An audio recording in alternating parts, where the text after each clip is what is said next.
hasil dari sampah, karena makanan kemasan, nanti katanya dengan makanan kemasan gitu. Nah, tujuan pembelajarannya peserta didik termotivasi untuk mengidentifikasi zat aditif pada makanan dengan tepat, dan peserta didik mengetahui dampak mengkonsumsi makanan yang mengandung zat aditif dan memotivasi siswa untuk memahami materi dengan lebih mendalam dan relevan dengan kehidupan sehari-hari. Jadi tujuan pembelajaran kali ini itu intinya siswa nanti bisa mengidentifikasi zat aditif pada makanan, kemudian peserta didik itu mengetahui dampak mengkonsumsi makanan yang mengandung zat aditif, dan tentunya bisa mengkorelasikan dalam kehidupan sehari-hari. Begitu.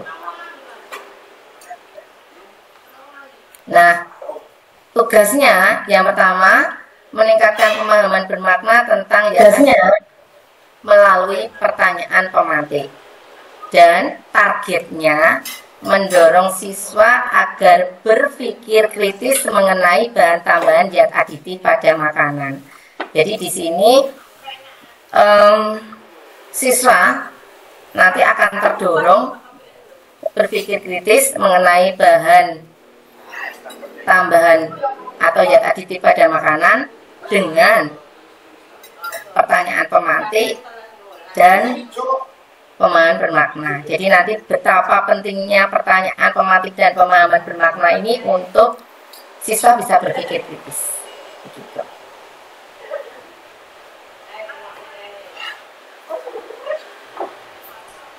Kemudian yang ketiga, action. Kita menggunakan cara membuat pertanyaan pemantik. Yang pertama dengan menuliskan ide-ide terkait topik pembelajaran. Yang kedua merumuskan pertanyaan pemantik. Yang ketiga menyusun pemahaman bermakna. Itu tindakannya. Nah, dalam merumuskan pertanyaan pemantik kita harus memperhatikan kriteria dari pertanyaan pemantik itu sendiri, yaitu satu, merupakan pertanyaan terbuka. Jadi yang namanya pertanyaan pemantik itu tidak boleh pertanyaan tertutup. Jadi hanya jawabannya sudah sarapan atau belum, sudah, rasanya enak atau tidak, enak, tidak cukup seperti itu. Tapi pertanyaan pemantik itu harus terbuka dan nanti bisa menarik anak untuk bisa berpikir kritis. Kemudian pertanyaan pemantik juga inti dari pembelajaran, jadi tidak jauh dari inti pembelajaran. Yang ketiga, menimbulkan pertanyaan baru pada siswa. Jadi anak akan pertanyaan itu akan menimbulkan pertanyaan baru. Gitu. Kemudian yang keempat, membahas hal yang aktual. Itu untuk pertanyaan pemantiknya, merumuskannya. Nah, kemudian setelah kita melakukan pembelajaran dan setelah melakukan pertanyaan pemantik, maka nanti kita akan mendapatkan pemahaman bermakna dalam pembelajaran. Nah, apa yang bisa dipahami siswa dan siswa dapat melakukan apa, itu nanti hasil dari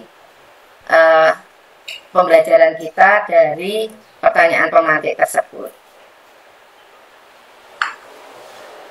Nah, salah dua ini pertanyaan pemantik.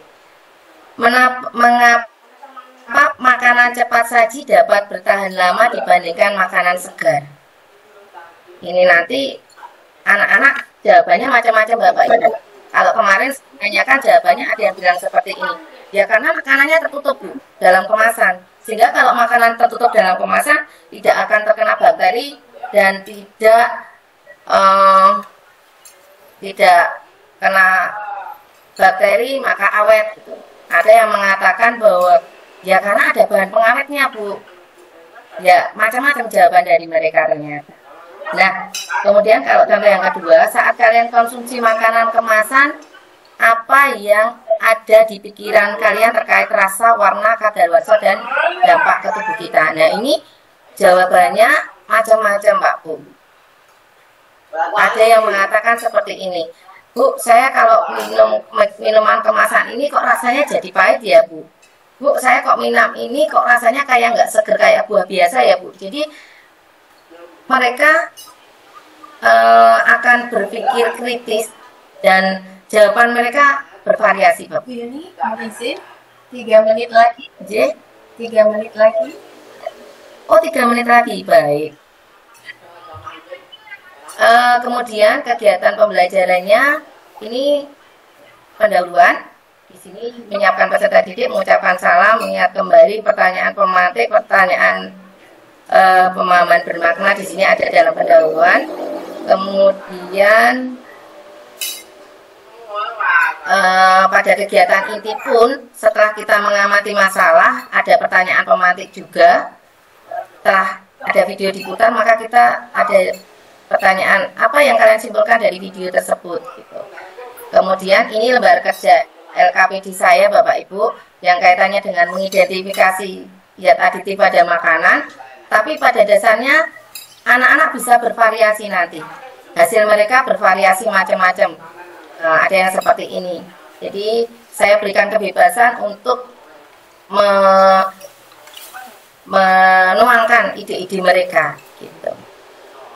Nah, kemudian kegiatan pembelajarannya buat kesimpulan bersama dengan pertanyaan pemantik juga. Saya biasanya, apa yang dapat kamu simpulkan? Kemudian makanannya apa saja? Kemudian kamu bisa merasakan apa saja? Begitu.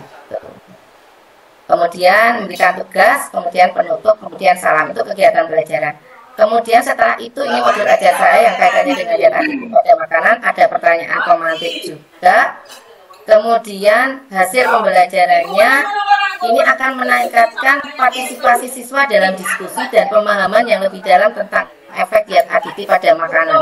Jadi anak-anak akan lebih senang dalam mengidentifikasi zat makanan. Jadi sekarang kalau anak-anak setelah pembelajaran tiap makan kemasan dia selalu, oh iya, ibu ini kemarin menyuruh saya untuk mengidentifikasi gitu. Maka mereka secara otomatis mengidentifikasi zat aditifnya apa saja gitu.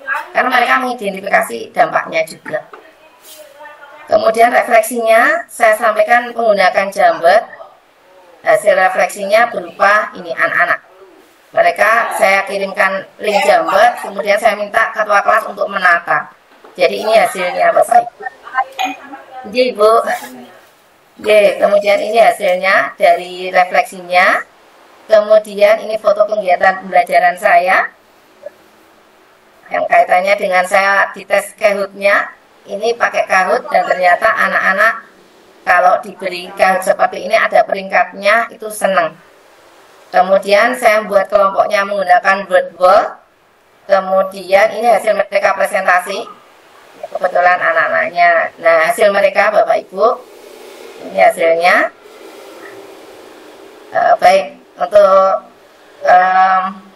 terakhir saya akhiri pantun ya Pak Bu. Pergi ke Sukoharjo membeli batik. Cakep. Beli batik di toko Pak Syafaat. Terima kasih sudah mengikuti workshop berbagi praktek baik.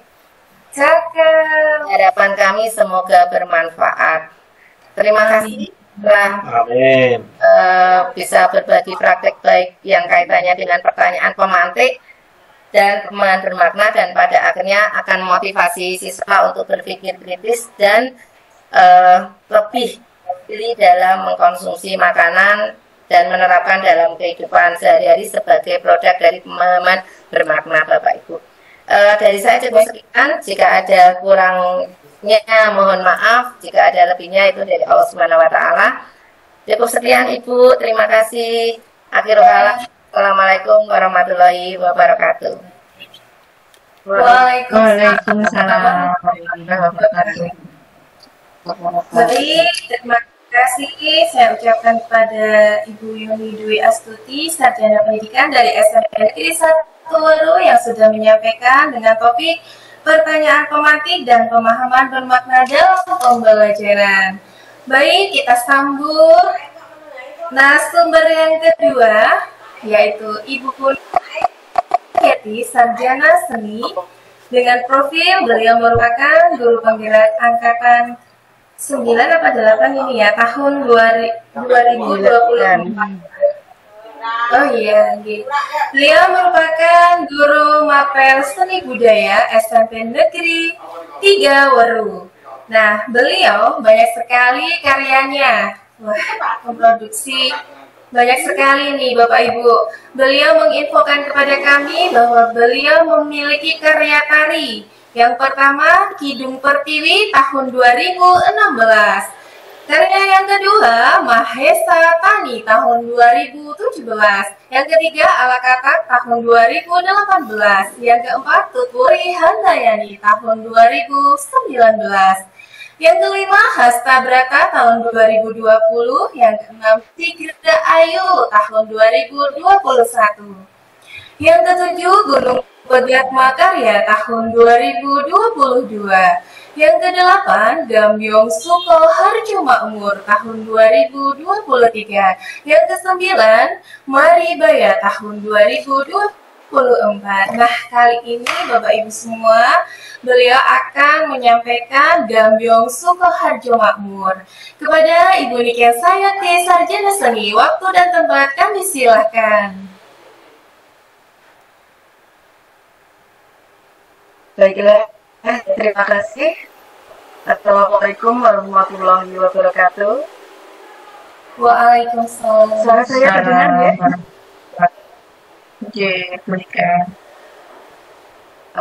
Terima kasih. Sebelumnya terima kasih kepada moderator, kemudian kepada ketua, guru penggerak, kepada seluruh panitia yang telah memberi kesempatan kepada saya untuk menambah wawasan untuk berbagi praktik baik pada kesempatan pada malam hari ini. Tak lupa salam dan sholawat kita haturkan kepada junjungan besar kita Nabi Muhammad Sallallahu Alaihi Wasallam. Terima kasih rekan-rekan guru yang hebat. Terima kasih saya telah diberi kesempatan pada malam hari ini untuk berbagi, insya Allah berbagi praktik baik. Pada kesempatan malam hari ini, saya mengambil judul atau tema, yaitu pembentukan karakter disiplin melalui kegiatan ekstra. Di mana kebetulan saya mengampu mata pelajaran seni budaya yang dikaitkan dengan kegiatan ekstra tari. Mungkin saya akan mencoba.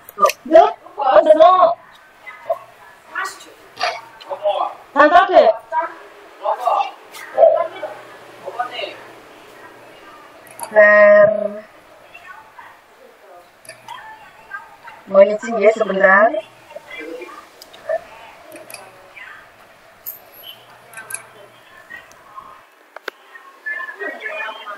Mungkin Bu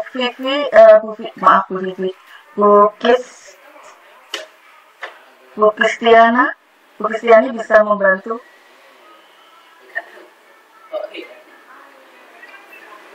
Sebentar ini saya cari terlebih dahulu. Mohon maaf ini tadi ada sedikit kendala.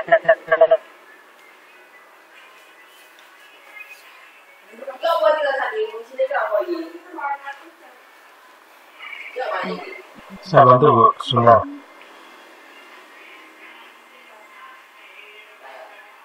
Mungkin Bu Kis bisa membantu saya. Sudah Bu, sudah Bu. Bisa. Terima kasih Pak Faisal. Terima kasih. Di sini yaitu pembentukan karakter disiplin melalui kegiatan ekstra tari.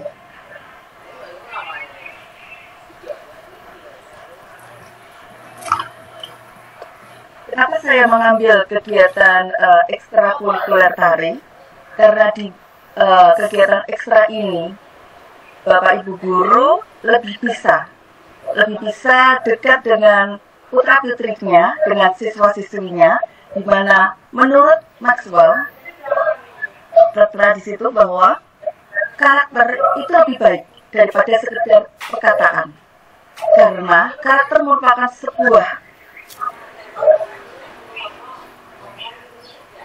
sebuah pilihan yang menentukan tingkat kesuksesan.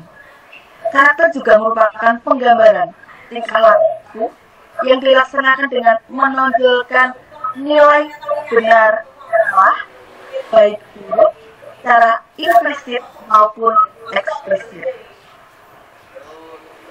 Sedangkan disiplin Saya mengambil dari Suharjini Argunto, di mana disiplin merupakan kepatuhan seorang dalam mengikuti peraturan atau tata tertib karena didorong oleh adanya kesadaran yang ada pada KADI tanpa adanya pemaksaan dari pihak luar. Jadi, ketika kita sudah membuka pikiran, membuka hati peserta didik, anak didik kita tentang apa itu disiplin, kemudian karakter sudah tertanam begitu kuat kepada para siswa kita, kepada anak didik kita, maka secara sadar secara sepenuhnya putra putri kita, siswa kita akan mengikuti kata hatinya. Oh iya, ternyata memang disiplin itu, karakter positif itu harus kita kembangkan, harus kita ciptakan tanpa ada pemaksaan dari luar. Karena ketika kita sudah sadar, ketika anak didik kita sudah sadar, tidak perlu kita pantau, tidak perlu kita ingatkan. Mereka sudah secara alam bawah sadar sudah mengatakan, oh ya, ini tindakan saya ini salah. Oh iya, tindakan saya ini melanggar peraturan. Jadi memang harus kita tanamkan apa itu kesadaran tentang disiplin, kemudian bagaimana cara membentuk karakter yang positif. Karena kalau menurut kami, bukan hanya menurut kami, saya yakin Bapak Ibu guru semua memahami bahwa ketika pencapaian putra-putri kita di bidang akademik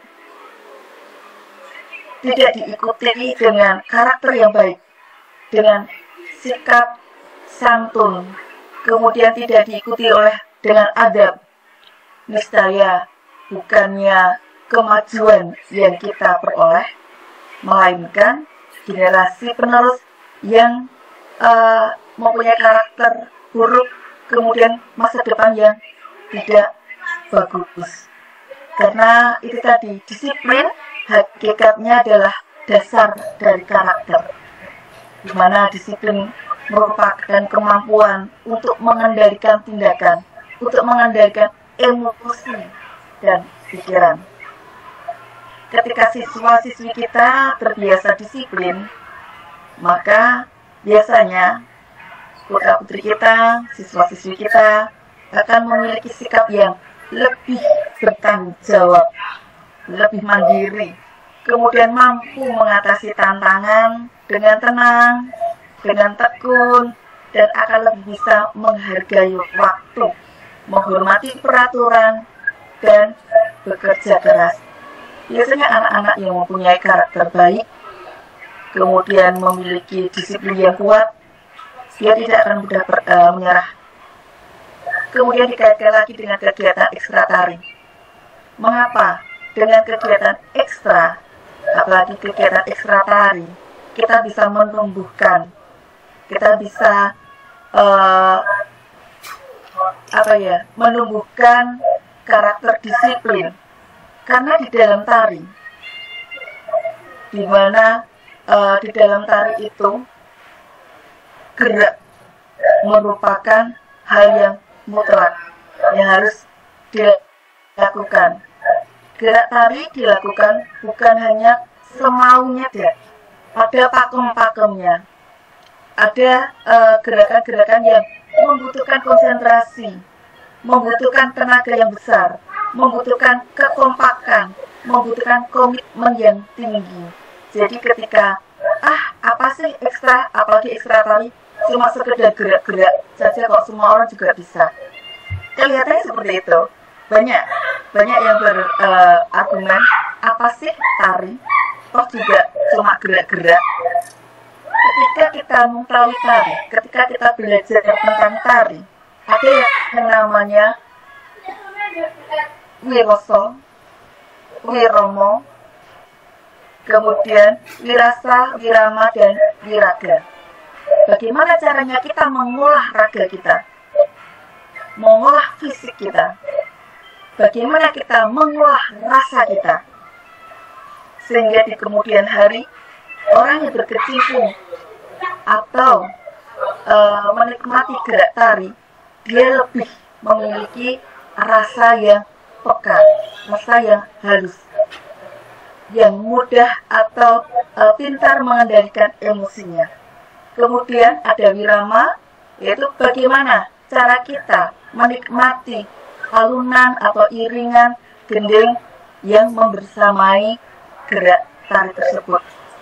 Jadi ketika kita menari, ada pikiran yang berjalan, ada hati atau rasa, dan ada raga, ada fisik.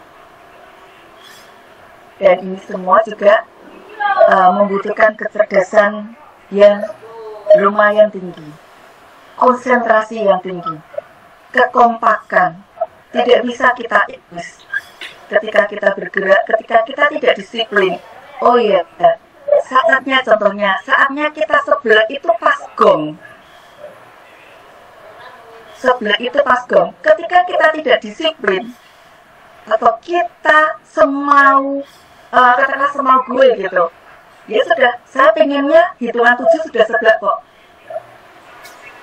Dari situ, oh iya, disiplin itu kan ada kriterianya, yaitu mematuhi peraturan yang ada, mengikuti aturan yang ada.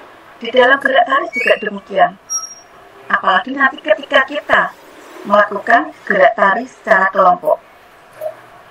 Di SMP Negeri 3 Weru, memang kegiatan ekstra tari berjalan secara rutin. Kemudian SMP Negeri 3 Weru juga memiliki sanggar tari, yaitu namanya Sanggar Tari Lintang Sumunar, yang diadakan setiap hari Minggu. Sudah berdiri sejak tahun 2016 dan alhamdulillah sampai sekarang masih berjalan dan tidak memungut biaya sebesar pun, alias gratis. Kita berusaha untuk menanamkan karakter-karakter positif sekecil apapun. Kita berusaha untuk bermanfaat baik bagi putra-putri atau siswa-siswi kita ataupun masyarakat sekitar. Nah, yang sedang berjalan saat ini, kami menggunakan tari gambyong Sukoharjo Makmur yang merupakan karya kami. Jadi kita berusaha untuk menggali potensi dari siswa-siswi kita, kemudian kita wadahi, akhirnya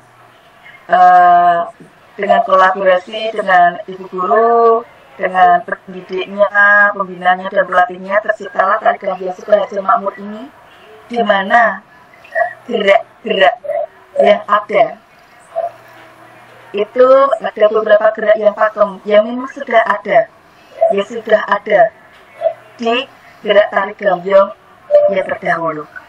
Kemudian kita kembangkan, di mana di dalam gerak-gerak tari gambyong ini, contohnya tari gerak mendak. Gerak mendak tidak akan bisa dilakukan ketika kita tidak mau berusaha. Ketika kita mudah berputus asa, sulit. Kok mendaknya sulit ya? Kok capek ya? Bentuk gerakan atau sikap mendak yang bagus.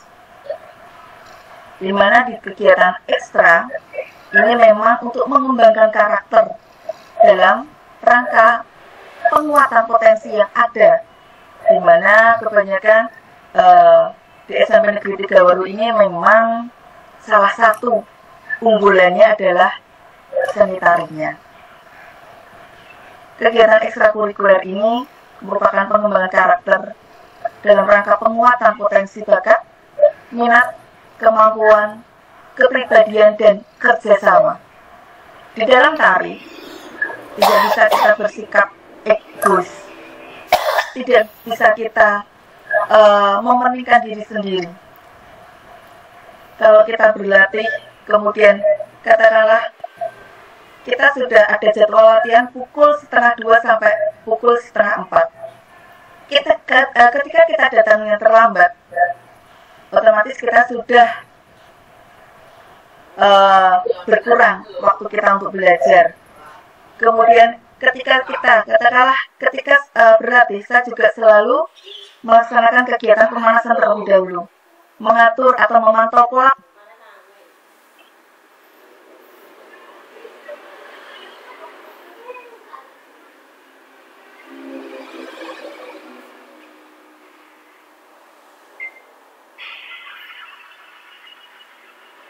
Soal itu,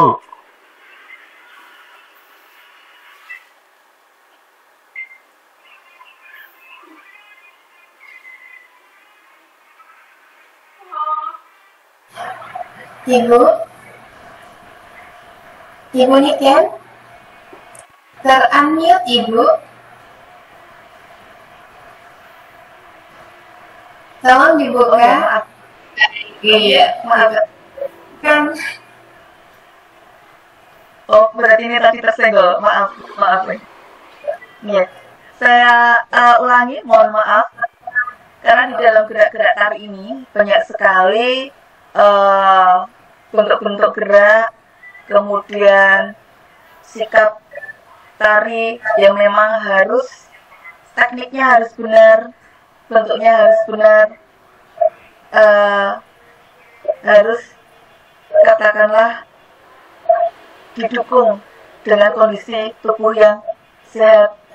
Jadi selain saya memantau sikap mereka, juga memantau pola makan mereka. Di mana di sini di dalam kegiatan ekstra tari ada yang namanya greget, sengkoh, orang mingkup. Adanya penanaman dasar-dasar seperti itu. Kalau menurut bahasa Jawa itu kalau tidak salah greget. Greget itu adalah usaha. Orang yang gampang menyerah tidak akan mencapai tujuannya. Sengkuh itu berusaha. Orang mingkuh pantang menyerah. Jadi di dalam kegiatan ekstra tari kita sering memberi motivasi anak-anak baik melalui gerak tarinya maupun filosofi tari tersebut ataupun makna-makna gerak tersebut.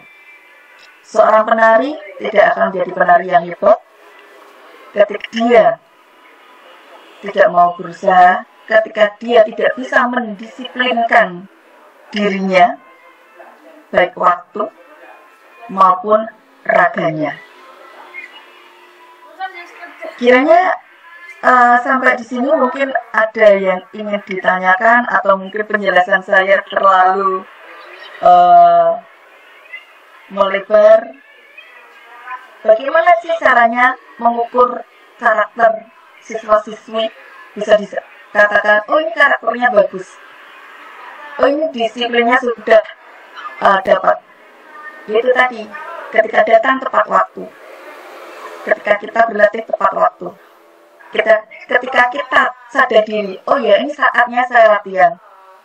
Karena kebanyakan anak-anak zaman sekarang sulit sekali lepas dari gadget. Begitu masuk ruangan, oh ya ini saatnya saya latihan, HP harus saya taruh di depan. Saya harus melakukan pemanasan. Demikian waktu Awalnya memang sulit. Oh iya, ya. Jadi dari sini, monggo nanti Bu Kistiani memberi penguatan. Intinya, kalau dari SMP kami, melalui tari Gambyong Sukoharjo Makmur, kita bina karakter disiplin siswa kita. Kita wujudkan masyarakat Sukoharjo yang lebih berbudaya. Ada kurang lebihnya mohon maaf. Terima kasih. Wassalamualaikum warahmatullahi wabarakatuh. Waalaikumsalam warahmatullahi wabarakatuh. Ini adalah seniman yang indah. Nah, Luar biasa sekali, Bu Niken Sayati, Sarjana Seni dari SMP Negeri 3 Weru sudah menyampaikan topik pembentukan karakter disiplin melalui kegiatan ekstra tari. Nah, Bapak Ibu semua yang saya hormati, marilah kita sambut narasumber yang ketiga. Beliau dengan nama Bapak Haryo Wijayanto, Sarjana Pendidikan dari SMK Negeri 4 Sukoharjo dengan topik optimalisasi budaya positif di sekolah. Baik, saya akan membacakan profil beliau. Beliau merupakan guru matematika dan admin Dapodik di SMK Negeri 4 Sukoharjo. Beliau ditugaskan mengajar mata pelajaran matematika sejak tahun 2013 sampai sekarang. Motivasi beliau menjadi seorang guru matematika adalah manjada, wajada. Barang siapa yang bersungguh-sungguh maka dia akan berhasil. Beliau merupakan guru matematika SMK Negeri 4 Sukoharjo, guru matematika di SMK Daya Langsa Wonogiri, admin atau operator terdapat di SMK Negeri 4 Sukoharjo. Beliau juga pembina pramuka SMK Negeri 4 Sukoharjo. Beliau merupakan guru penggerak Angkatan 9 Kabupaten Sukoharjo, koordinator guru penggerak Angkatan 9, koordinator admin Dapodik SMK Kabupaten Sukoharjo. Beliau juga staf bidang kurikulum SMK Negeri 4 Sukoharjo. Tidak berlama-lama lagi, marilah kita simak dan ikuti bersama pemaparan berbagi praktik baik dari Bapak Haryo Wijayanto, Sarjana Pendidikan. Waktu dan tempat disilakan. Ya, terima kasih Bu Kristiani selaku moderator. Sebelumnya, mari cek. Assalamualaikum warahmatullahi wabarakatuh. Waalaikumsalam. Waalaikumsalam warahmatullahi wabarakatuh. Waalaikumsalam. Oke, Bapak Ibu, suara saya jelas ya? Ya. Aman dulu. Keren.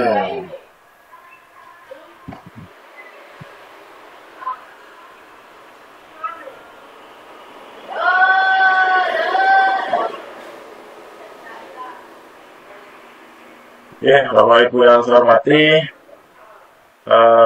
perkenalkan nama saya Haryo Wijayanto SPD dari SMK Negeri 4 Sukoharjo yang sudah dibacakan oleh moderator tadi dan Bapak Ibu panitia yang memfasilitasi saya untuk bisa menampilkan praktik baik saya yang sudah saya laksanakan di SMK Negeri 4 Sukoharjo.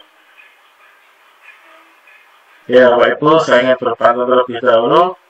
Calon gubernur datang mencari aspirasi. Masyarakat kecil inginkan solusi. Izinkan saya memulai presentasi. Semoga nanti mendapat apresiasi. Cakep. Berikutnya, ini Bapak Ibu, mungkin sedikit intermezzo terlebih dahulu. Kalau bumi itu bulat. Nah, ini pertanyaannya tentang hikmah hitung ini. Cluenya bumi itu bulat. Kemudian pertanyaannya, 30 ditambah 5 itu sama dengan berapa, Bapak Ibu? 35. 1. Ya, betul Bapak, 1. Wah, hadiah nopo ini. Mas Faisal, hadiah nopo Mas Faisal. Lah yang jawab aku. Oh, dia kan yang kedua 501 ditambah 69. Hasilnya berapa Bapak Ibu? Jangan lupakan cluenya bumi itu bulat. No. 3. No. Betul itu, Pak. Berapa Bapak Ibu? 3. Oke, 3. Udah memutar-mutar otak tentang angka ya. Untuk yang ketiga ini 25 ditambah 308 sama dengan berapa? Mas punya ya, ini Bapak Ibu. Terakhir untuk yang keempat, 3 ditambah 65 ditambah 90 sama berapa Bapak Ibu? Ya. Ya, ini Bapak Ibu, kadang-kadang ini anak SMK juga susah menghitung rutin. Oke, untuk berikutnya ini dasar budaya positif yang sudah kita dapatkan ilmunya dalam pendidikan guru penggerak yang sudah berlalu angkatan 9 kemarin. Yang pertama adalah perubahan paradigma belajar, disiplin positif, kebutuhan dasar manusia, motivasi perilaku manusia, posisi kontrol restitusi, keyakinan kelas, dan yang berikutnya adalah segitiga restitusi. Nah, ini Bapak Ibu sudah mempraktekkan semua ini, cuman yang lebih dipatemkan yang mana? Monggo nanti kita sama-sama mencari solusi terbaik untuk anak didik kita. Untuk latar belakangnya ini yang saya alami yaitu kurangnya sikap disiplin, tanggung jawab interaksi, kemudian ada keaktifan atau gimana terjadi dengan guru dan dengan lingkungan sekolah satu sama lain, sehingga budaya positif yang diharapkan itu masih sangat kurang atau iklimnya kurang kondusif. Kemudian dari hal tersebut itu perlu adanya pembiasaan kembali disiplin budaya positif di lingkungan sekolah yang harus dilakukan oleh semua warga sekolah, yaitu dimulai dari siswa, guru, kepala sekolah, pendidik, karyawan, dan stakeholder yang ada di dalam sekolah. Jadi semuanya itu saling berkolaborasi, berkesinambungan. Nah, yang saya lakukan itu adalah pengamatan situasi dan kondisi keadaan sekolah, terutama pada saat jam saya sendiri di jam pelajaran matematika itu memang perlu adanya ini upaya konkret untuk memberikan pembiasaan budaya positif bagi para murid yang dimulai dari kesadaran diri sendiri untuk melakukan kebiasaan-kebiasaan yang baik di kelas dan di lingkungan sekolah. Pelaksanaan ini perlu mendapat perhatian dari guru, model pengalaman guru, supaya nanti guru itu dapat seperti filosofinya Ki Hajar Dewantara itu penuntun. Kemudian dari menuntun itu tujuan yang kita inginkan bersama peserta didik itu dapat tercapai. Nah, ini yang sudah kami laksanakan. Yang pertama adalah rencanakan. Kita segala sesuatu harus kita rencanakan, kemudian kita eksekusi atau kita laksanakan, kemudian kita apa yang sudah kita laksanakan itu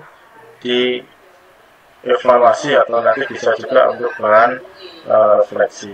Jadi kita akan merencanakan itu sebelum melangkah jauh untuk kegiatan pembelajaran memang harus dikondisikan dari awal, kemudian baru kita laksanakan dan kita lakukan evaluasi apa yang kita lakukan itu apakah sudah tepat untuk anak didik kita dengan berbagai karakter yang ada di dalam kelas. Untuk progres perencanaan, yang pertama itu kita diskusi dengan rekan guru atau rekan sejawat bagaimana kita menentukan arah treatment untuk peserta didik supaya peserta didik kita itu bisa minimal punya rasa menyadarkan dirinya sendiri supaya lebih baik. Bapak Ibu ketahui kita semenjak setelah masa pandemi COVID ini kan budayanya berbalik bahkan lebih dari 180 derajat, bahkan sampai 360 derajat. Bagaimana kita sebagai fasilitator di dalam kelas, di sekolah itu bisa nanti melaksanakan program atau melaksanakan kegiatan KBM atau pembelajaran itu bisa berjalan dengan baik. Kemudian kita juga sebagai guru membuat rancangan modul belajar dan ATP itu bagian yang tidak terpisahkan dengan administrasi seorang guru. Kemudian, nah ini kita buat keyakinan kelas. Nah ini Saya juga termotivasi dengan guru penggerak dari para pengajar praktik saya. Kita membuat keyakinan dengan kertas sticky note di anak-anak itu. Kalau sudah dibawakan kertas warna-warni itu sudah, wah hari ini mau ngapain ya, sudah punya rasa ingin tahunya itu tinggi. Nah ini yang sudah terjadi, keyakinan itulah yang sudah disepakati bersama itu, karena ini juga yang menuliskan siswa sendiri, kemudian kita menyimpulkan secara bareng-bareng di dalam kelas sebelum KBM jauh berjalan. Dan ini merupakan seperti kontrak pembelajaran yang harus kita lakukan di awal, karena ini memang menjadi aturan adat di dalam kelas. Kalau versi saya aturan adat di dalam kelas, jadi yang pertama itu seperti menghormati guru dan teman. Tidak hanya pada jam saya, tapi di jam yang lain itu harus tetap dilaksanakan, karena itu bagian pendidikan atau mendidik anak kepada guru. Kemudian tidak mengoperasikan handphone saat KBM. Nah ini memang menjadi komik di pembelajaran saya, terutama matematika, karena banyak sekali aplikasi yang anak itu sudah memfoto soalnya, di Google itu sudah muncul jawabannya. Jika kita melaksanakan ulangan, ya namanya anak berusaha atau melakukan upaya untuk menyelesaikan apa yang sudah menjadi tanggung jawab anak sebagai seorang siswa, diberikan ulangan asesmen itu untuk menyelesaikan tugasnya dengan baik. Bahkan anak sudah mentargetkan nilai, saya harus dapat nilai minimal sekian. Walaupun saat ini yang namanya KKM itu sudah tidak digunakan. Kemudian ya ini menunjukkan rasa peduli kepada teman, peduli lingkungan kelas yang bersih, tidak makan saat pelajaran.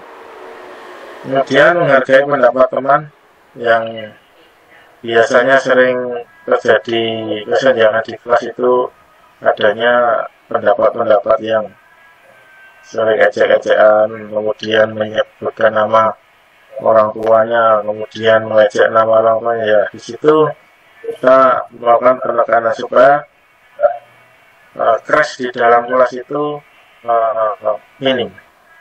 Kemudian minta izin ketika keluar dan masuk kelas, dan ini tidak tidur di dalam kelas, karena memang etikanya di dalam kelas itu belajar, bukan tidur. Maka anak-anak kita buat keyakinan sama-sama menyepakati untuk tidak tidur di dalam kelas. Kemudian ini dari awal pembelajaran yang sudah kami lakukan, yaitu ya seperti religius untuk berdoa sebelum mulai kegiatan. Kemudian sebagai guru harus selalu memberikan motivasi kepada siswa agar selalu semangat dalam belajar. Karena tugas sebagai guru tidak hanya memberikan ilmu atau menularkan ilmu, kita juga harus mendidik. Kita gunakan ya teknologi atau fasilitas yang ada di sekolah kita, gunakan aset-aset yang ada di sekolah kita, dimanfaatkan bagaimana itu nanti bisa digunakan untuk sebagai alat untuk memotivasi siswa. Misalkan kita berikan contoh yang ada di lingkungan sekitar sekolah dan semuanya. Kemudian nah ini seperti yang sudah saya sampaikan di awal, ada filosofi KHD atau behavior. Guru selalu menuntun dan membimbing siswa agar tidak salah dalam belajar. Nah, Bapak Ibu, ketika kita memberikan pembelajaran, kalau saya lebih nyaman dengan metode problem based learning, karena menurut saya itu cukup efektif di pembelajaran matematika, karena problem based learning itu memang ada di LKPD, kemudian langkah-langkah untuk menyelesaikan permasalahan. Bahkan anak-anak itu mempunyai permasalahan sendiri-sendiri yang ada di rumahnya yang berkaitan dengan matematika itu kita bawa ke dalam forum diskusi kelas, supaya anak-anak itu ketika di sekolah merasa memanfaatkan matematika untuk menyelesaikan kehidupannya di rumahnya masing-masing. Jadi ilmunya matematika barangkali di sekolah itu tidak begitu berguna kecuali nilai. Targetnya hanya nilai, dapatnya sekian, saya bisa lulus dengan nilainya baik atau minimal ya ditargetkan 70 atau 80. Tapi setelah itu ilmunya matematika, karena tadi menggunakan metode PBL, pembelajaran basis masalah, maka anak-anak itu ketika nanti sudah lulus, sudah mulai kehidupannya yang baru setelah dari kegiatan persekolahan itu dapat menggunakan ilmu yang diajarkan di sekolah, dan berangkatnya ilmu itu juga dari akar masalah anak-anak yang di sekolah kami. Nah, kemudian saya melakukan refleksi di setiap akhir pembelajaran, karena ini memang sangat sangat berperan banget ketika refleksi itu dilaksanakan setiap di akhir pembelajaran. Karena apa yang kita lakukan pada hari itu, apakah berjalan dengan baik, apa yang kurang, kemudian sambil dipaparkan ulang, direfleksi supaya nanti anak-anak bisa melaksanakan pembelajaran yang berikutnya itu lebih baik dari yang saat ini berjalan, apalagi dengan sikap dan karakternya anak yang berbeda-beda. Nah, ini walaupun keberhasilan yang kami rencanakan atau kami susun, yaitu peserta didik termotivasi untuk membuat dan melaksanakan keyakinan kelas yang menjadi kesepakatan bersama. Kemudian terwujudnya pembelajaran yang interaktif dan menyenangkan. Yang ketiga, terwujudnya suasana kelas dengan lingkungan sekolah yang aman, nyaman, karena hasil dari usaha menerapkan budaya positif secara pasti. Mestinya dari apa yang sudah dilakukan, membuat kesepakatan atau keyakinan itu disepakati bersama antara guru dan murid, kemudian dilaksanakan secara bersama. Kalau misalkan guru melarang menggunakan atau kesepakatannya tidak menggunakan HP, ya guru tidak menggunakan HP, kecuali memang ada telepon penting, itu kan bisa izin kepada siswanya. Jadi memang kita itu memberikan keleluasaan. Nah, memang peserta didik itu adalah rajanya di persekolahan, karena itu apa-apa harus siswa, harus murid, harus peserta didik. Jadi sebagai fasilitator kita memang seperti ya hanya sebagai fasilitator saja, sebagai fasilitas anak untuk menjembatani ilmu yang masih mentah, kemudian kita olah dan kita berikan kepada peserta didik. Tuh, kemudian, nah ini hasil nyata yang sudah menjadi jawaban dari kesepakatan itu. Peserta didik melaksanakan keyakinan kelas dengan konsisten dan penuh tanggung jawab. Terwujudnya pembelajaran menyenangkan dan suasana kelas yang ceria, penuh semangat karena budaya positif dapat dilaksanakan. Jadi dengan adanya, gimana Bu? Kurang 1 menit lagi, silakan. Ya.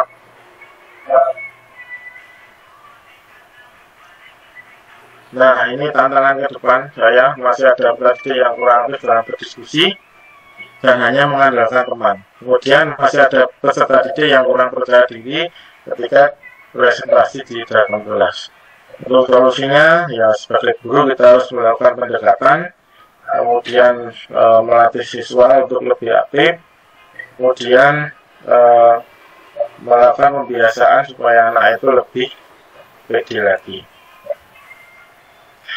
Nah, ini testimoni yang sudah saya lakukan ini dengan Google Form, kemudian saya pindahkan ke sini.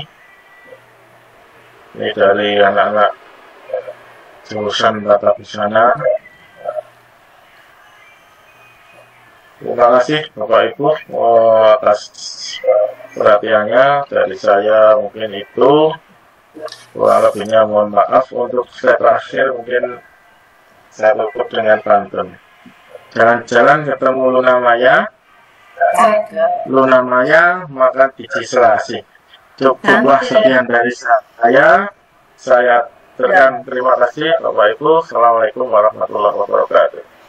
Waalaikumsalam warahmatullahi wabarakatuh. Baik, luar biasa sekali Bapak Haryo Wijayanto, Sarjana Pendidikan dari SMK Negeri 4 Sukoharjo yang sudah menyampaikan topik optimalisasi budaya positif di sekolah. Baik, mari kita sambut narasumber yang keempat. Beliau memiliki nama Ibu Vivi Hana Indriastuti, Sarjana Pendidikan dari SMK Negeri 4 Sukoharjo. Beliau akan menyampaikan topik ruang pendidikan sebagai sarana pembangunan karakter siswa. Beliau merupakan guru Mapel Project IPAS. Beliau juga Kepala Perpustakaan SMK Negeri 4 Sukoharjo. Beliau juga PLT KTU SMK Negeri 4 Sukoharjo. Kepada Ibu narasumber disilakan. Terima kasih Bu Kristiani. Assalamualaikum warahmatullahi wabarakatuh, Bapak Ibu sekalian. Bagaimana malam ini bagaimana malam ini Bapak Ibu masih semangat nggih untuk yang terakhir kalinya? Walaupun jam 9. Oke. Saya coba share screen dulu ya. Silakan Ibu. Ibu, apakah sudah terlihat di kamera saya? Ampun Ibu. Terima kasih Bapak Ibu sekalian. Ada sedikit kesalahan ketik ya mungkin di flyernya, yaitu judul saya adalah Ruang Pendidikan sebagai Sarana Membangun Karakter Siswa. Praktek baik ini memang sudah saya lakukan berkali-kali, tetapi mungkin agak berbeda dengan Bapak Ibu yang narasumber sampaikan lainnya. Ini tidak hanya berlaku untuk mapel saya, yaitu mata pelajaran proyek ilmu pengetahuan dan sosial. Bapak Ibu sekalian yang tidak mengajar di SMK, mungkin apa itu proyek IPAS? Namanya saja mapelnya adalah proyek, berarti kami sebagai guru IPAS diminta pembelajarannya sebisa mungkin harus dengan project based learning. Maka dari itu, dalam pembelajaran project based learning, ada beberapa karakter yang harus dimiliki seorang anak.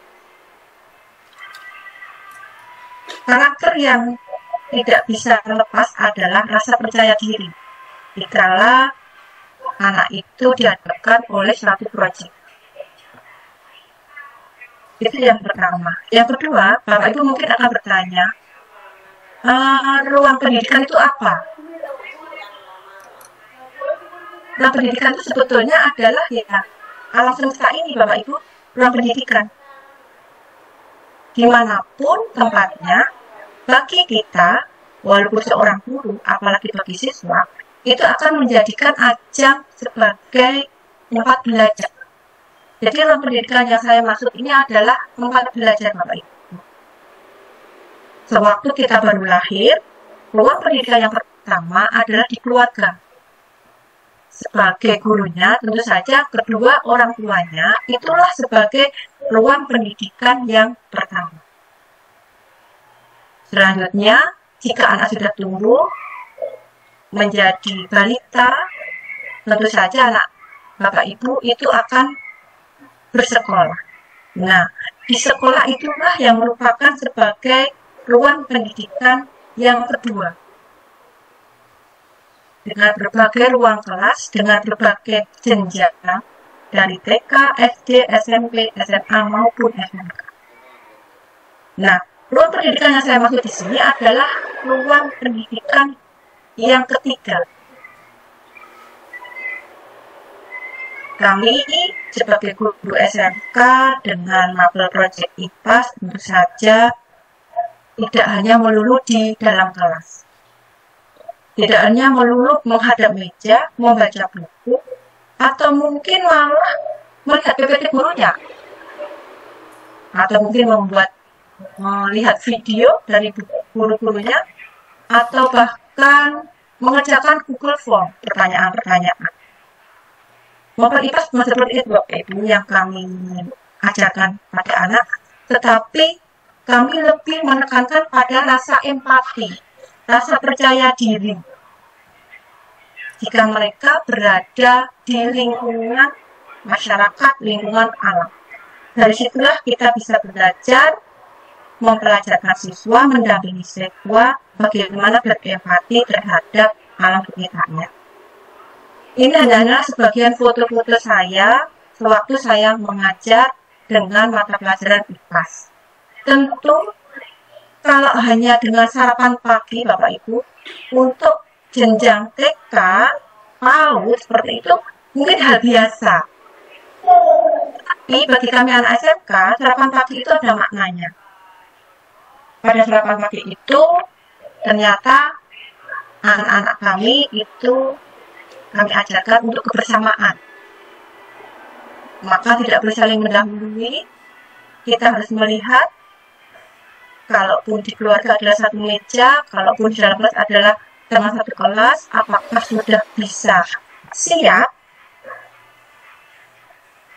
Sudah bisa siap dalam melaksanakan sarapan? Dengan Bapak Ibu ini share screen saya kok.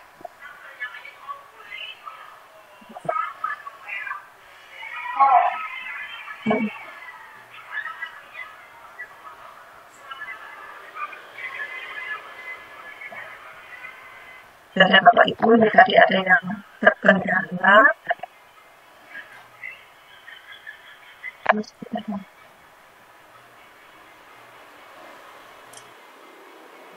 Ternyata dalam sarapan pagi kita akan membelajarkan karakter kebersamaan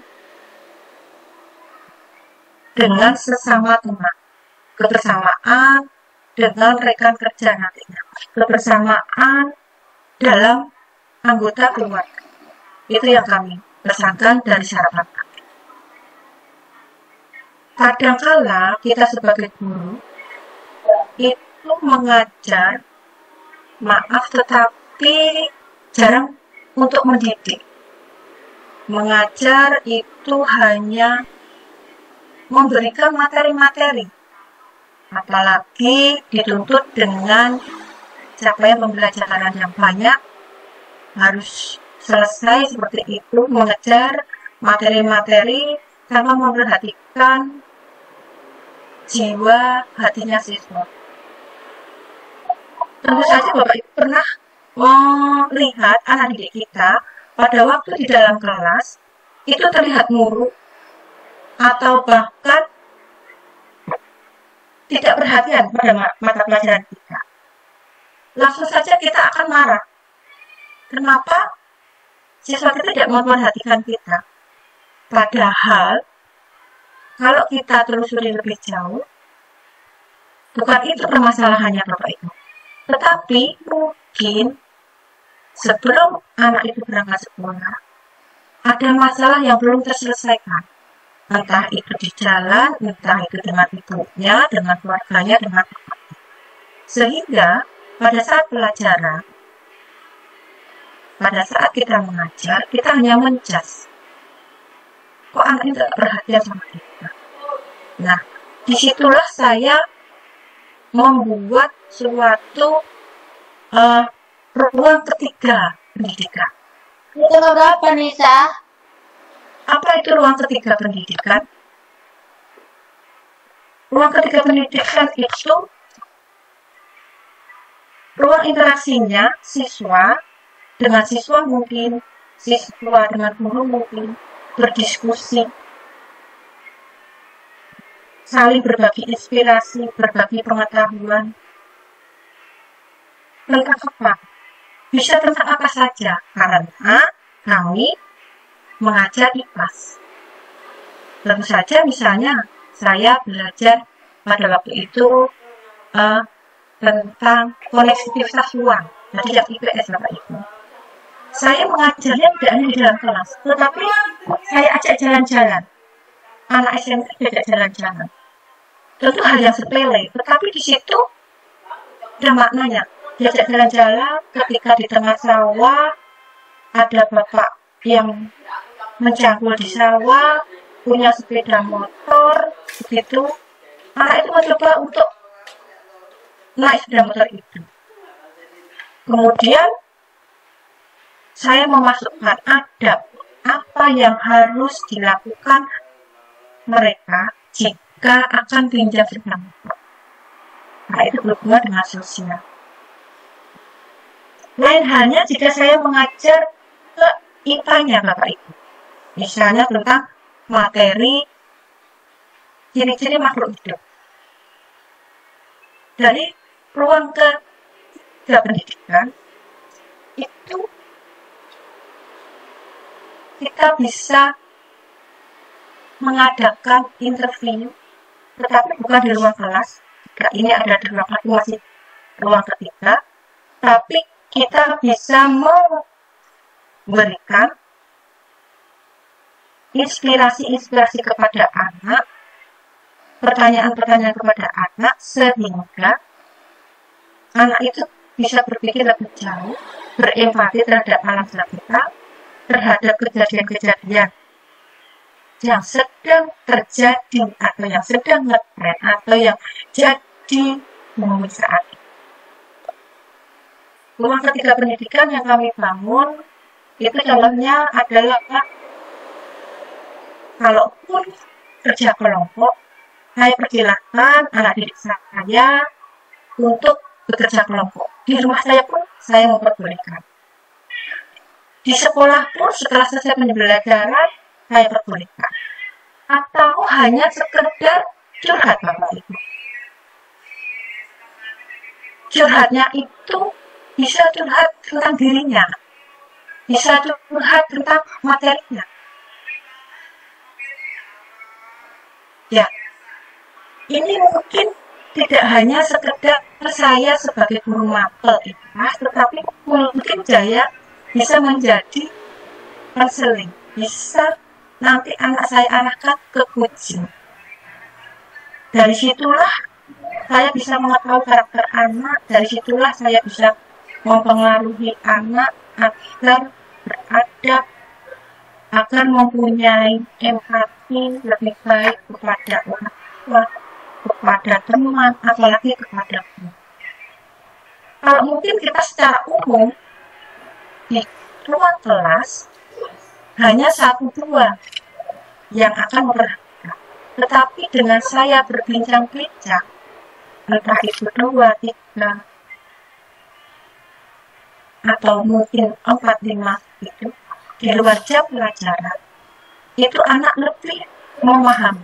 Tapi kita bicaranya santai nih Bapak Ibu, tidak langsung mengejudge apa yang dia alami sekarang, tetapi kita harus lihat dulu ala kadarnya, seperti bagaimana kabarmu, bagaimana adikmu, bapak ibumu kerja di mana, seperti itu.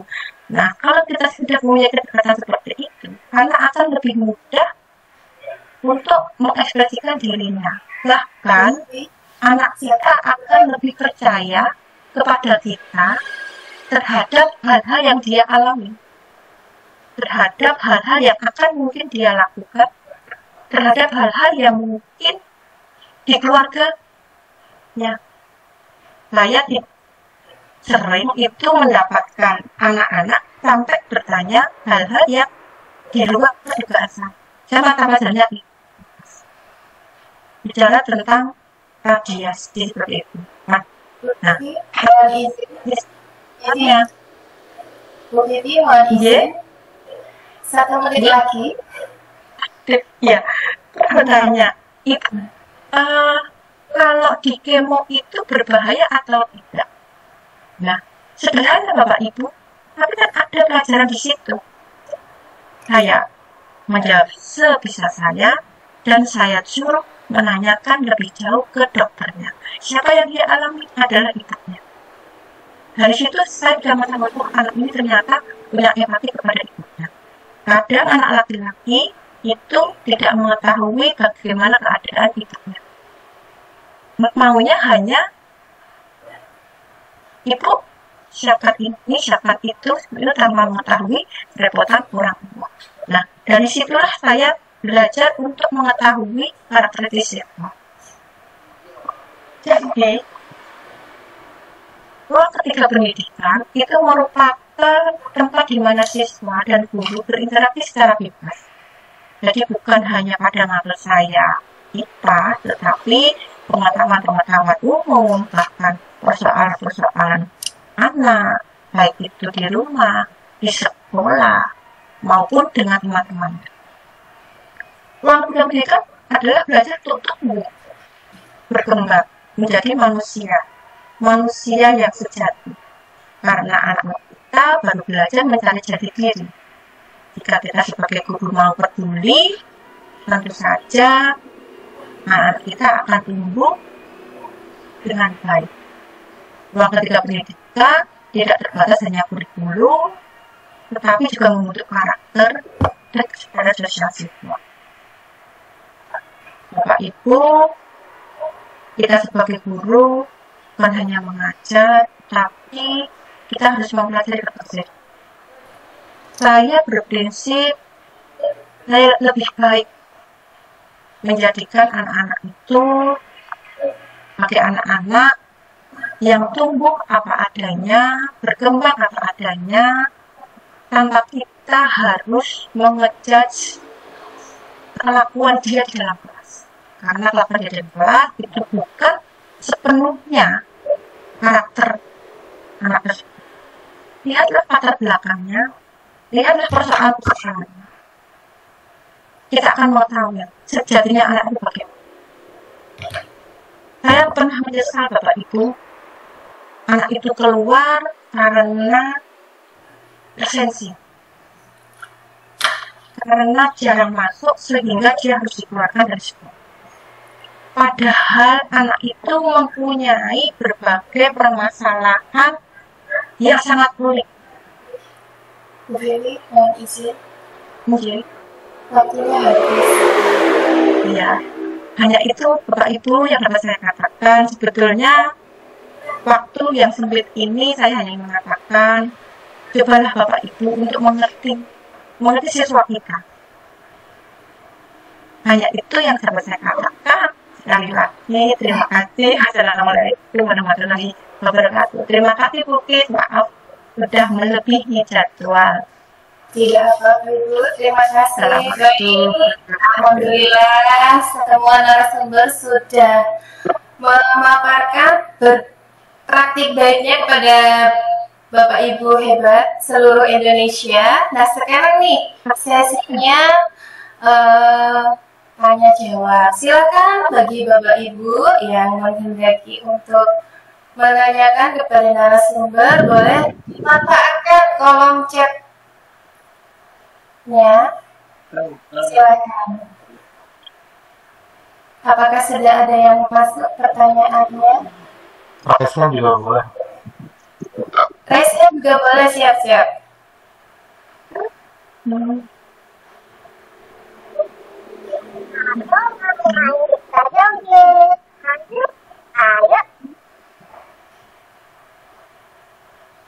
Bapak Ibu panitia boleh dibantu apakah sudah ada pertanyaan yang masuk?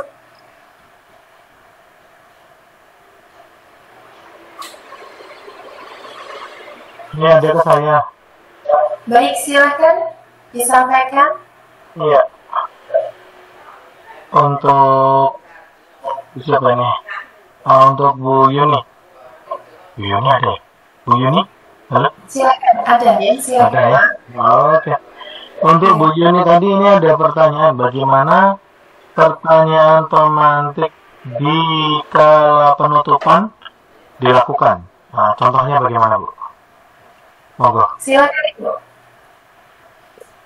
Baik Bapak, saya akan mencoba menjawab pertanyaan pemantik ketika kesimpulan. Jadi begini, sebenarnya simpel saja, pertanyaan pemantiknya itu hanya untuk menyulut anak, motivasi untuk menyimpulkan. Jadi kalau saya dengan cara apa yang kalian dapatkan dari pembelajaran tadi, kemudian apa yang sudah kalian lakukan dalam kehidupan sehari-hari yang kamu korelasikan dengan pelajaran tadi. Jadi seperti anak untuk bisa berbagi dengan apa yang dia dapatkan di pembelajaran tersebut jika dikaitkan dengan kehidupan sehari-hari. Itu Bapak. Terima kasih. Mungkin ada Bapak Ibu yang bisa membantu menjawab, Bapak Ibu. Atau jika Oke. terima kasih. Mungkin ada pertanyaan yang selanjutnya. Mau silakan ya Bapak, boleh diresen ya. Rasanya boleh. Silakan. Kalau saya bacakan lagi nih yang masuk ke saya nih. Silakan. Pada waktu ya. Aduh, katanya sendiri boleh ya. Kalau malu ini. Untuk Pak Haryo masih ada. Ya, alhamdulillah baik. Saya masih. Ya, untuk Pak Haryo, ini anak-anak di sekolah biasanya ngeyel. Wah, orang Jawa ini sih ya.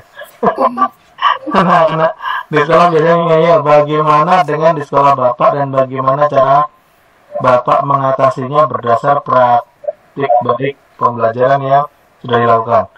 Ya, untuk Pak Haryo, silakan. Kalau yang ngeyel gimana Pak? Silakan Pak Haryo. Terima kasih atas pertanyaannya. Satu kata, ngeyel. Sama dengan dablek. Untuk penanganan anak-anak yang seperti itu, yang pertama kita melakukan pendekatan kepada anak yang ngeyel tadi. Kita, kalau Bapak Ibu di kelas, pasti ada seperti istilahnya, ketuanya yang paling ngeyel, nah itu pegang dulu. Nah ini dipegang dulu, kemudian kita melakukan pendekatan, kemudian background anaknya itu kenapa kok ngeyel. Barangkali ngeyel itu karena tamunya kurang, kemudian terus melakukan aksi ngeyel di kelas. Barangkali karena anak-anak mempunyai latar belakang yang berbeda. Bapak Ibu yang bisa mengendalikan di dalam kelas itu, pastikan tahu dulu latar belakangnya anak. Barangkali anak-anak itu memang sejak dari awal atau dari rumah atau memang karakternya, ya kalau karakter memang perlu perubahan, cuman treatmentnya harus sering dilakukan. Jadi yang pertama pendekatan, kemudian yang kedua diberikan treatment supaya anak yang ngeyel-ngeyel tadi itu lebih di treatment yang berbeda dengan anak yang lain, lebih dipantau, lebih di kalau saya dulu sekolah ya di bijimu elek, kadang ada yang dilempar sepatu, penghapus, penggaris dan lain sebagainya. Kalau sekarang itu musuhnya guru itu siswa yang kalau dibentak langsung lapor polisi, kalau ada yang langsung lapor polisi, kena HAM dan lain sebagainya. Jadi sebagai wakil guru ya harus hati-hati, lebih terampil lagi dalam mengelola anak-anak yang ngeyel tadi. Tapi tetap kita lakukan pendekatan, kita korek apa yang ada di anak itu backgroundnya. Dari situ nanti menjadi tahu anak itu ngeyel karena apa, karena setiap sekolah beda-beda. Mungkin itu lukis Pak Faisal. Iya, luar biasa. Ada satu lagi tapi dari YouTube nih. Boleh, silakan. Boleh ya. Ini request dari YouTube. Sebentar. Saya bacain dulu dari chat YouTube. Nah. Khusus untuk Ibu Yuni. Wah. Dari Pak Susilo Heru. Keren. Bagaimana cara mengatasi anak-anak yang suka nyontek pada waktu pelaksanaan UTS? Pergi ke belakang ternyata malah membuka HP dan mencari jawaban di Google. Ini jauh dari materi, itu seperti Iya nih. Saya mencoba dijawab nih Pak. Jadi saya berusaha menerapkan segitiga restitusi Pak. Jadi kita berbicara secara dari hati ke hati dengan anak tersebut. Kemudian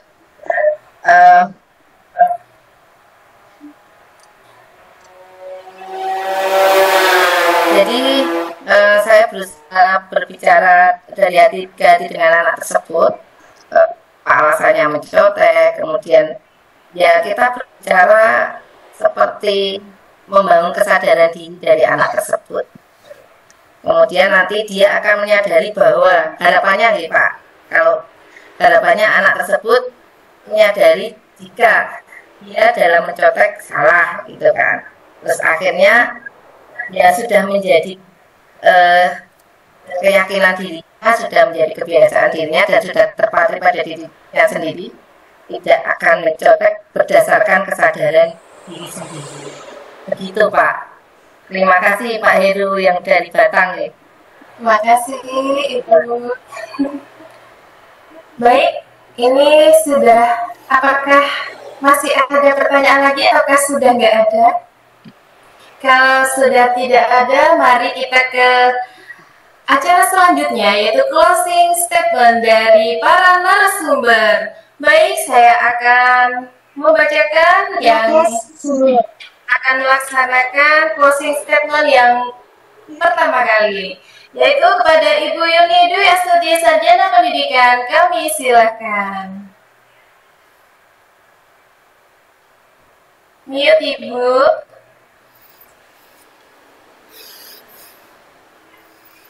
Ya. Siap. Aman. Baik Ibu, dengan pertanyaan, bukan hanya tentang apa yang siswa ketahui tentang, dengan bertanya bukan hanya tentang apa yang siswa ketahui, tetapi mengapa hal itu penting. Kita memberi mereka kesempatan untuk melihat dunia dengan kritis dan bermakna. Ingat, pertanyaan yang kita ajukan hari ini bisa menjadi pijakan bagi masa depan mereka yang lebih cerah. Untuk mendidik, mari kita harus berinovasi dan menginspirasi, karena setiap langkah kecil kita adalah bagian dari perjalanan besar menuju generasi yang bijak dan tangguh. Kata pendidikan adalah senjata paling ampuh dapat digunakan untuk mengubah dunia. Mari gunakan senjata ini dengan penuh semangat dan ketulusan. Dan mari terus bergerak maju untuk masa depan yang lebih baik. Terima kasih. Ibu, terima kasih atas closing statement-nya. Baik, untuk closing statement dari narasumber yang kedua, kepada Ibu Niken Sayati, Sarjana Seni, disilakan. Baik, terima kasih. Dengan bangga kami persembahkan salah satu karya dari guru Kabupaten Sukoharjo, yaitu Tari Gambyong Sukoharjo Makmur. Melalui gerak tari, kita berupaya membentuk karakter disiplin siswa, di mana tarian ini merupakan sebuah karya yang terinspirasi dari keindahan alam, potensi yang dimiliki, dan dinamika masyarakat Sukoharjo. Semoga melalui tarian ini dapat menjadi jembatan bagi kita untuk lebih mencintai budaya Indonesia. Terima kasih. Terima kasih kepada Ibu Niken. Baik, untuk closing statement yang ketiga kepada Bapak Haryo Wijayanto, Sarjana Pendidikan, disilakan. Oke, terima kasih. Closing statement dari saya, budaya sekolah yang positif merupakan suatu ekosistem semua pihak, dimulai dari peserta didik, guru, orang tua, dan komunitas sekitar, yang mampu menciptakan atmosfer yang mendukung dan memotivasi untuk peserta didik dapat belajar dan berkembang dengan baik. Dalam budaya sekolah yang positif, maka akan terbentuk nilai-nilai positif seperti saling menghargai, kerjasama, kedamaian, toleransi, dan semangat juang pantang menyerah yang menjadi landasan setiap interaksi di lingkungan sekolah. Maka dari itu, mari kita sebagai guru harus dapat memberikan tuntunan dan arahan agar anak tidak kehilangan arah yang dapat membahayakan dirinya. Sekolah merupakan tempat untuk menyemai benih-benih kebudayaan, dan kebudayaan itu dibentuk dengan pembiasaan. Terima kasih. Wah, luar biasa sekali Bapak Haryo. Baik, untuk closing statement yang terakhir kepada Ibu Vivi Hana Indriastuti, Sarjana Pendidikan, disilakan. Terima kasih Bu Kristiani. Closing statement saya adalah guru sebagai pendidik. Di dalam kelas, guru bukan hanya mengajar, tetapi mendidik siswa. Dengan mendidik, kita harus mempelajari karakter siswa. Ruang ketiga pendidikanlah kita dapat membentuk karakter mereka. Begitu Ibu, terima kasih. Assalamualaikum warahmatullahi wabarakatuh. Baik, terima kasih saya ucapkan kepada para narasumber yang sudah memberikan praktik baik kepada kami semua. Demikian webinar kita pada hari ini. Semoga bermanfaat dan saya ucapkan terima kasih kepada seluruh narasumber. Saya Kristiani selaku moderator mohon pamit undur diri dan juga mohon maaf atas segala kesalahan. Akhir kata, wassalamualaikum warahmatullahi wabarakatuh. Sesi acara saya kembalikan kepada MC. Waalaikumsalam warahmatullahi wabarakatuh. Ya, terima kasih banyak kepada Ibu Kristiani selaku moderator, Bapak Faisal selaku Ketua Kombel, dan para narasumber, Ibu Yuni Dwi Astuti, Ibu Niken Sayakti, Bapak Haryo Wijayanto, dan Ibu Vivi Hana yang telah berbagi ilmu, pengalaman, dan praktek baik dalam membangun karakter siswa yang tangguh dan berintegritas. Kami juga mengucapkan terima kasih kepada seluruh peserta yang telah mengikuti acara dari awal hingga akhir. Semoga materi yang telah disampaikan hari ini bermanfaat dan menginspirasi kita semua untuk terus mengembangkan pendidikan karakter bagi generasi penerus bangsa. Kami berharap ilmu yang didapatkan dapat diterapkan di lingkungan masing-masing. Baiklah Bapak Ibu, agenda yang terakhir adalah informasi dari Ketua Kombel, yaitu Bapak Faisal, sekaligus nanti akan ditutup dengan foto bersama. Sekalian foto ya Pak Faisal nanti.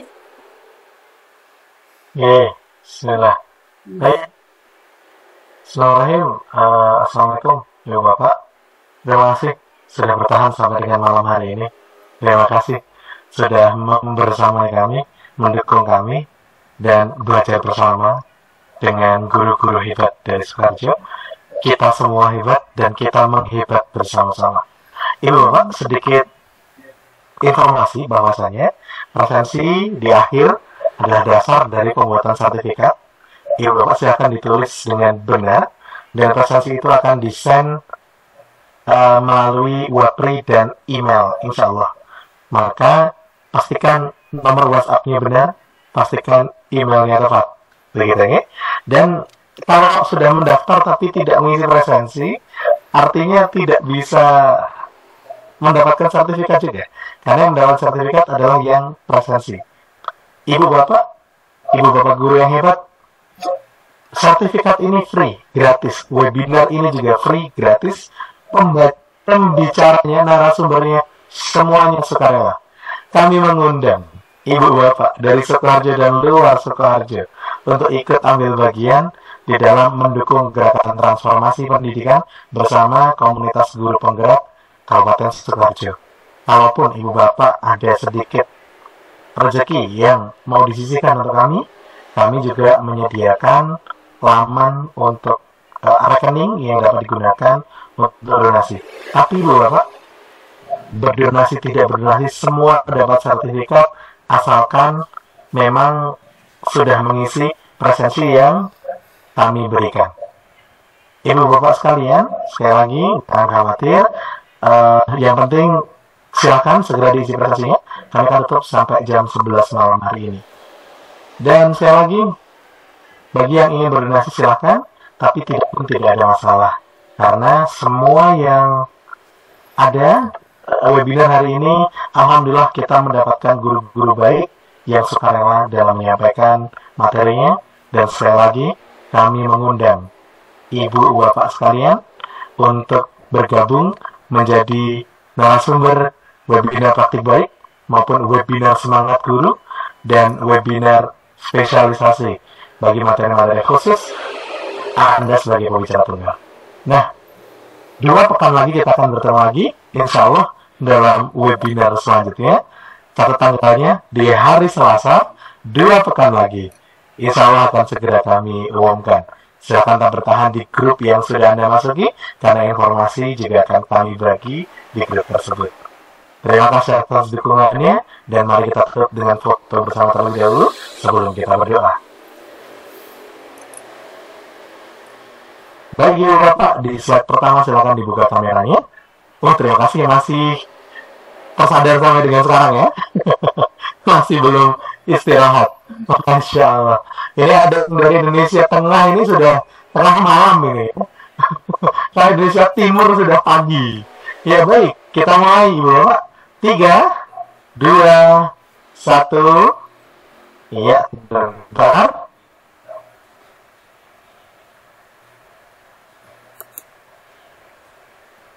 Satu lagi. Sebentar Ibu Bapak. 1, 2, 3. Baik. Terima kasih Ibu Bapak sekalian. Semoga keberbiasa bersama dengan Ibu Bapak.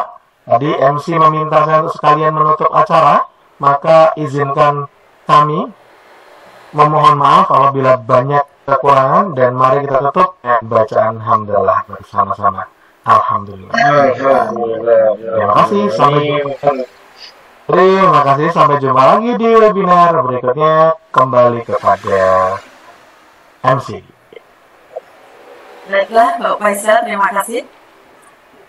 Dengan ini, acara webinar berbagi praktik baik membangun karakter siswa yang tangguh dan berintegritas resmi ditutup ya Bapak Ibu. Mohon maaf apabila terdapat kekurangan dalam penyelenggaraan acara ini. Sampai jumpa di kesempatan berikutnya dan selamat melanjutkan aktivitas. Terima kasih dan selamat malam. Wassalamualaikum warahmatullahi wabarakatuh. Waalaikumsalam warahmatullahi wabarakatuh. Waalaikumsalam warahmatullahi wabarakatuh. Mohon izin saya klik ya Ibu Bapak.